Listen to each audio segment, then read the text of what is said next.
You know that feeling? That overwhelming sense that getting out of bed is without a doubt the single hardest thing you'll do all day? It's a way more common struggle than you'd think, but it's also really misunderstood. So today, we're going to put a name to that feeling and figure out what it's really trying to tell you. Does this ring a bell? The alarm goes off and sure, you're technically awake, but the actual physical act of swinging your legs over the side of the bed, it just feels like this monumental, impossible task. You're not just tired, you feel completely and utterly stuck. I've heard people describe it as feeling glued to your mattress.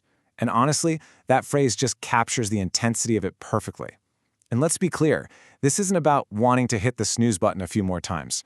This is a deep, physical inability to get going. Well, believe it or not, this powerful feeling actually has a name. So let's talk about what it is exactly. It's called dysania. And the most important part of this whole definition is that little phrase at the end, regardless of how much sleep you've had. This isn't about pulling an all-nighter and feeling completely wiped out. No, this is a constant struggle, even when you've had a full 8 hours of rest.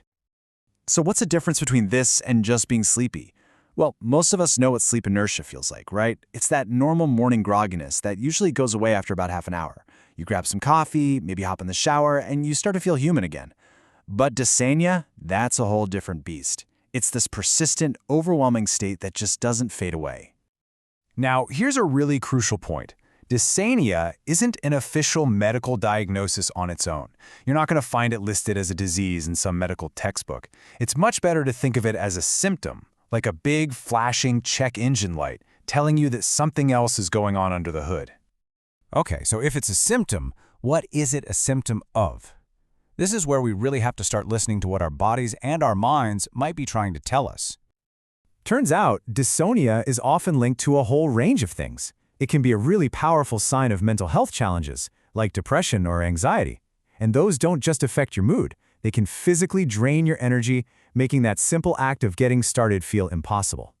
It's also connected to conditions like chronic fatigue syndrome, and even to some lifestyle stuff we have a bit more control over, like just having bad sleep habits or a really chaotic schedule.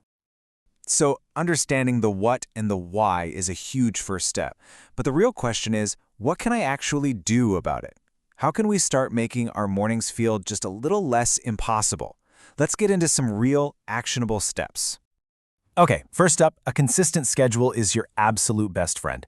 Going to bed and waking up at the same time, and even on the weekends, it trains your body's internal clock. It just makes waking up feel more natural. Second, create a little motivation trigger. Plan something you actually look forward to in those first 30 minutes. It could be brewing that really good coffee, listening to your favorite podcast, whatever. Third, you got to manage that screen time. The blue light from our phones and tablets basically tricks our brain into thinking it's still daytime, which messes with our sleep. Putting them away an hour before bed can be a total game changer. And finally, and this is a big one, check in with your mental health. This feeling isn't just happening out of nowhere. It might be a clear signal that it's time for some serious self-care or maybe even to seek some support. All right, before we wrap up, there is one last, really crucial point I want to make, and it's a total mindset shift that might just be the most important takeaway from all of this. And I really need you to hear this. Struggling to get out of bed is not a character flaw. It does not mean you are lazy. It is a valid experience, and it's pointing to an underlying issue that needs your compassion and your attention, not your judgment. Look, you don't have to solve this whole thing at once. So just think about this. What is one small, gentle step you can take for tomorrow morning? Maybe it's just putting your phone across the room tonight. Or maybe it's as simple as setting out your coffee mug before you go to sleep.